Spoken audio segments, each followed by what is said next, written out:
waxaan marka hore u macdcelinaynaa raggiina mas-uuliyiinta heer gobol iyo heer degmada oo shirka ka soo qayb galay markii akhbaarkii gobolku gaadhay. aad iyo aad baad u mahadsantihiin. ilaahay baa mahadle. marka xiga waxa weeye shirkani wuxuu ku saabsan yahay gobol ahaan Maroodijeex. waa ogtihiin waxayna fooda inagu haysaa 18 May. marka waxaa jirta guddi heer qaran oo madaxweynuhu magacaabay dhawaan. inagu markaa waxaynu magacaabaynaa maanta guddidii heer gobol. tii heer qaran waxaa inoo magacaabay madaxweynaha. tii heer gobol baynu magacaabaynaa.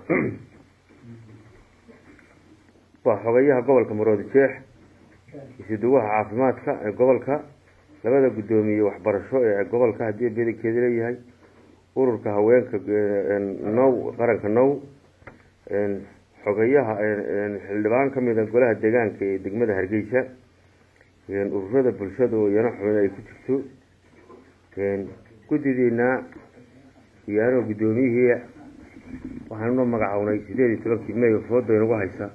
sidii fiicnayd aynu u diyaar garoobi jirnay, ee isugu xidhnaan jirnay, ee aynu uga tabaabulshaysan jirnay inaynu haddii beedankeeda leeyahay hawsheenu u qabsanno.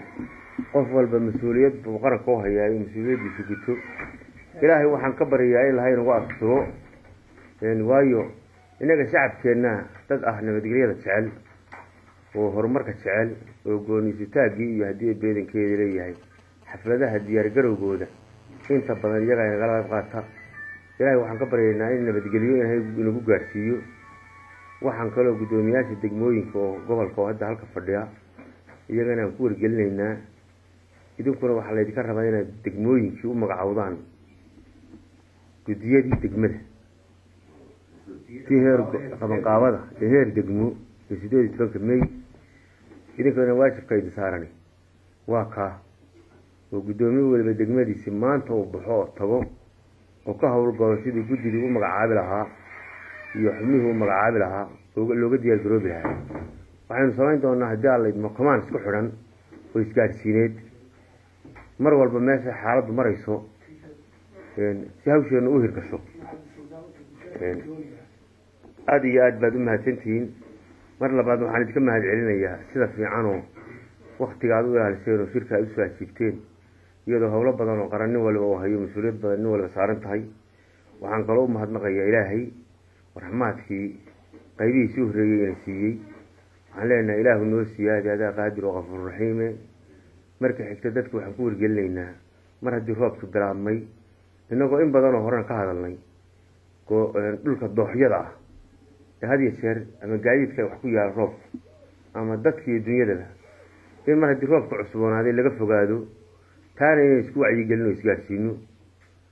aada iyo aad baad u mahadsantihiin. waxaan leeyahay ilaahay xilkeenna haynagu asturo. xilliyada aynu shaqadeenu u ballamaynaana berito waxa weeye waa fasax oo waxaynu nahay feesto. saa dambana waa jimce. sabtigaa beledkeenu noqonaya.